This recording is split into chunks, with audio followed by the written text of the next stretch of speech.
And now have a look at Russia Today's Donald Quarter discussion on the timing and the context of Bahrain King's visit to Russia with Einar Tangen, Senior Fellow, Tahrir Institute and Chairman of Asian Narratives.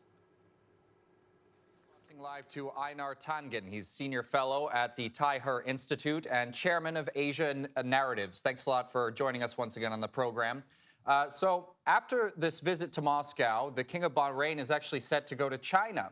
What would you say is the significance of these meetings with the leaders of the multipolar world that the King is making?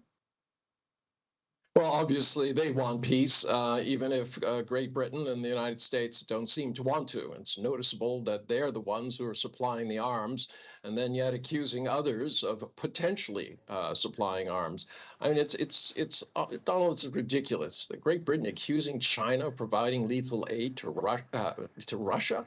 I mean, China hasn't done that. They haven't provided any evidence. And coincidentally, just after Sunak calls for a general election. Common pattern here. China has become the red cape to the public bull for all Western leaders. Would you say that that's the main reason for why the UK is making these accusations right now, or is there something else to it? I wanted to ask you about that as well. No, that's about it. I mean, they have been publicly bellicose for a long period of time, but this is the first time that they've accused China directly of supplying lethal aid, well, of course, without any evidence. So you have to put two and two together. What you've seen is a consistent pattern. In Taiwan, all of a sudden, China is a threat that pulls people together. Unfortunately, this time for the party that wants to be independent, they were only able to get 40% for their president and not a majority in the House. So it's going to wear off. You can cry wolf only so many times before people start to wonder what the heck you're doing. Mm-hmm.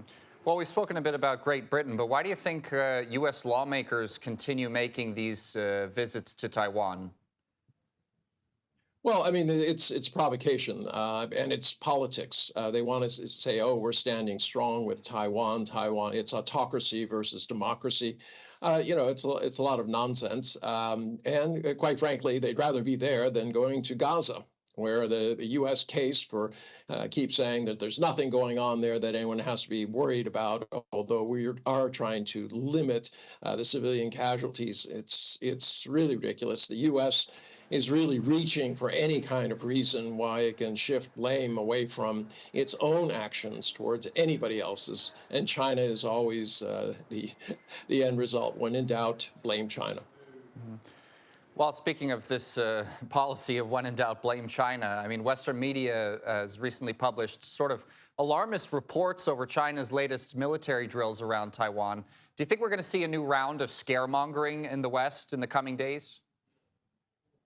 Yeah, unfortunately, I mean, the U.S. knows how to push China's buttons pretty well. This is a red line. The U.S. knows it.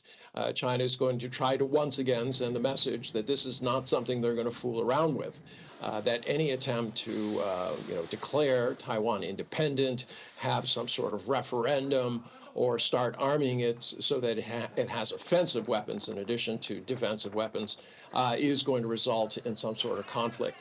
But this seems to be the end game for Washington. They don't want a direct conflict. What they want are proxy conflicts. Same thing as in Ukraine, pushing Russia to the point where it felt that it had to act. It's not a good situation. China would like to see peace. So would everyone else. That's what the Bahrain emir is trying to do. Well, you mentioned Gaza for a second, and I wanted to ask about the recent recognitions of Palestinian statehood by three Western states, Ireland, Norway, and Italy, if I remember correctly. And they, I mean, how do you think, Spain, rather, yeah, thank you for that. How do you think this is going to change the international situation around Gaza, and how is China going to integrate its approach with that, do you think? Well, I mean, right now, 134 countries recognize Palestine. The latest additions are unique in that they are from Europe. This is a real schism that's happening there. This is going to worry Washington as they try to figure out what's going to happen and what the fallout is going to be. The world is fed up with the deaths of these women and children. It wouldn't be any better if there was just, any civilians. The elderly are not being spared. So you have a situation where you have a humanitarian crisis. It is definitely genocide, although no one wants in Washington wants to acknowledge that, or in Israel. But right now, no one seems to be able to do anything. The best that we can see is public opinion, not only in the global South, but now reaching into Europe is starting to shift. And it's not against Israel. What it is it's for the Palestinians. There has to be some sort of long-term solution. You can't just have this wholesale slaughter going on all the time. All right, Einar Tangen, Senior Fellow at the Tai Institute and Chairman of Asia Narratives. Always a pleasure having your perspective on the program. Thanks.